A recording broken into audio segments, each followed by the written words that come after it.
control hazardous energy. I'm going to use it as an example right now that this is my conveyor. I have a conveyor, it's powered by simple 110, it's electrical only. The disconnect is right here, the on-off button is right here. This is what we require an authorized employee to do. First step is they need to notify the affected employee. An authorized employee needs to notify the affected employee. It is not that they're going to perform some type of service and maintenance and they need to leave the area. That's step one. Step two is they're going to check the company procedure. They're going to verify that they're identifying the appropriate power sources and controlling the appropriate hazardous energy. So if they've never done the task before, there should be a machine-specific or task-specific lockout-tagout procedure that they can reference to say, hey, I'm working on conveyor A. What do I do? What are the hazards? Where are they located? Step three, if the machine or equipment is running, stop it by normal means. In this case, the red button right here, right? Stop it. Step four, deactivate the energy isolating device. Step five, apply my lock and tag. Step six, I'm going to check for any type of stored or residual energy. In this case, I don't need to, because I know it's only 110, right? There's nothing I need to block up or down. It's only electrical. I don't have any air lines or steam lines that I need to bleed, participate.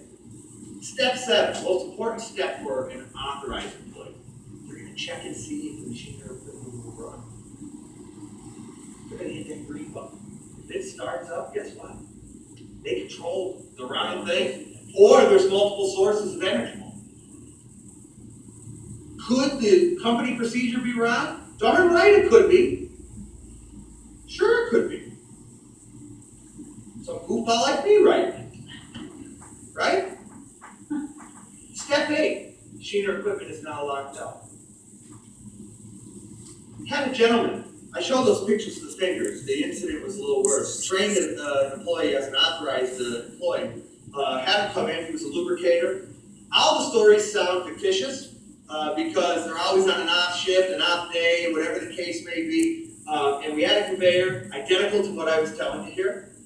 Disconnect was right here, on-off button was right here. He was a lubricator, it was a Tuesday. He was coming over to oil and lubricate the sprocket, large sprocket, big chain. Came over, there was no one working on the line, so he didn't need to notify anybody. He performed this lubrication 2 times a week for 30 years.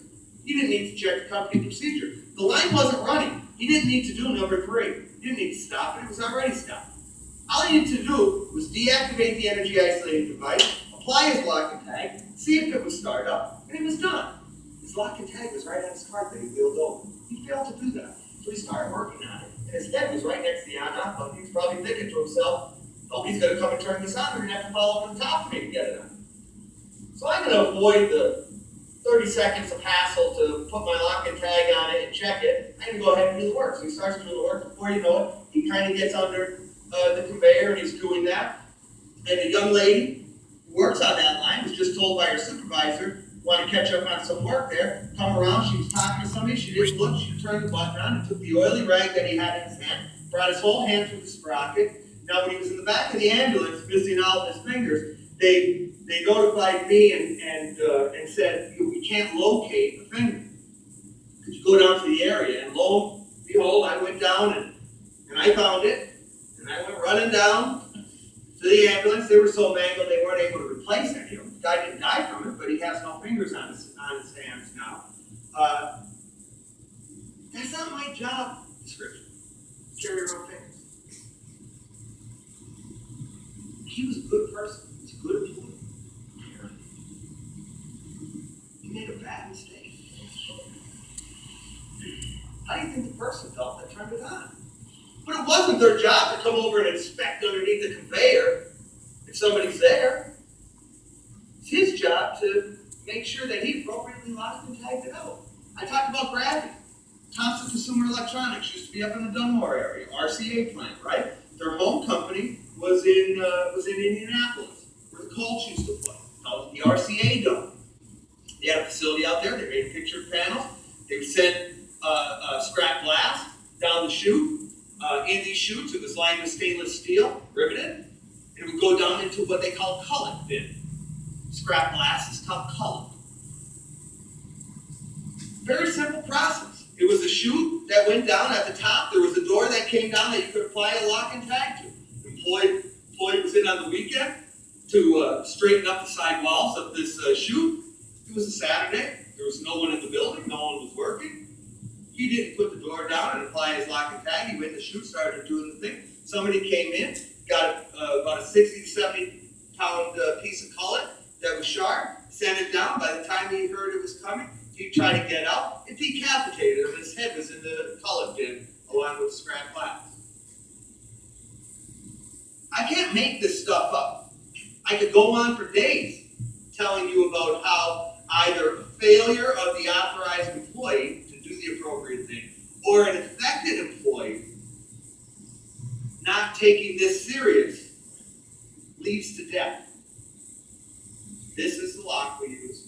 This is the tag we use. Last thing I want to show you is that in restoring the equipment, look at what the last step is that the authorized employee needs to do. Notify the affected employee that service and maintenance is complete and the machine is ready for use. So the first thing we train our authorized employees to do is to notify you that service and maintenance is going to be done for you to leave the area. The last thing they need to do is come and let you know that the work has been complete and it's safe to come back to the area. Follow that protocol and everybody will be safe.